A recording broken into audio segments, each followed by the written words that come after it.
नमस्कार, मेडीची रेसिपी तुमचं स्वागत आहे. आज आपण मुरमुऱ्याचा भेळ करणार आहोत. त्याच्यासाठी आपण साहित्य बघून घेऊया. त्याच्यासाठी मी 2 कप मुरमुरे घेतलेले आहेत, फरसाण 1 वाटी आणि 1 टोमॅटो बारीक चिरलेला, कांदा, कोथिंबीर आणि ही पुदिना, कोथिंबीर आणि हिरव्या मिरचीची चटणी आहे आणि ही आंबट गोड चटणी आहे चिंचेची, खजूर आणि चिंच चटणी आहे. आता आपण एका पातेल्यामध्ये मुरमुरे टाकून घ्यायचे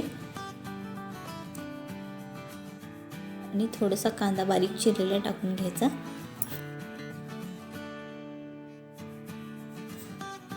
नंतर त्यामध्ये हिरवी चटणी टाकून घ्यायची, पुदिन्याची आणि थोडासा टोमॅटो, आपल्या आवडीनुसार टोमॅटो कमी जास्त करू शकता. आणि ह्याला सर्व साहित्य मिक्स करून घ्यायचं छान.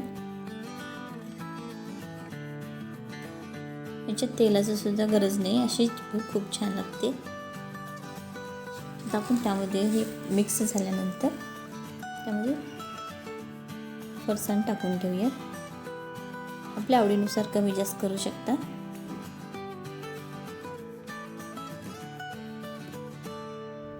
नंतर चिंचेचा कोळ टाकून घ्यायचा, तो पण आपल्या आवडीनुसार घ्यायचा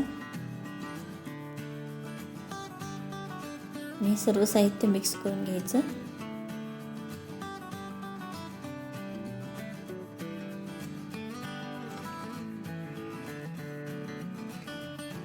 झाली भेळ तयार. आता आपण त्याने थोडं आणखी कमी थोडंसं कोथिंबीर टाकून घ्यायची त्यामध्ये आणि थोडंसं आणखी फरसाण टाकून घ्यायचं आणि ही डिश सर्व करायची.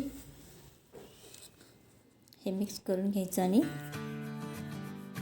ही आपली चटपटीत एकदम खूप छान भेळ अशी तयार झाली आहे. तुम्हाला जर ही रेसिपी आवडली असेल तर लाईक, शेअर, सबस्क्राईब करा. ही झाली आपली भेळ तयार. चवीला पण खूप छान आहे, कारण आपण चिंचेची चटणी करून टाकलेली आहे त्याच्यामध्ये आणि पुदिन्याची चटणी आहे त्याच्या, आणि नंतर फरसाण, टोमॅटो, कांदा, याच्यामुळं पूर्ण आपण बाहेर जशी खातो भेळ, पाणीपुरी, भेळचा गाडा असं त्यात तशीच भेळ ही लागते. तुम्हाला जर ही रेसिपी आवडली असेल तर लाईक, शेअर, सबस्क्राईब करा.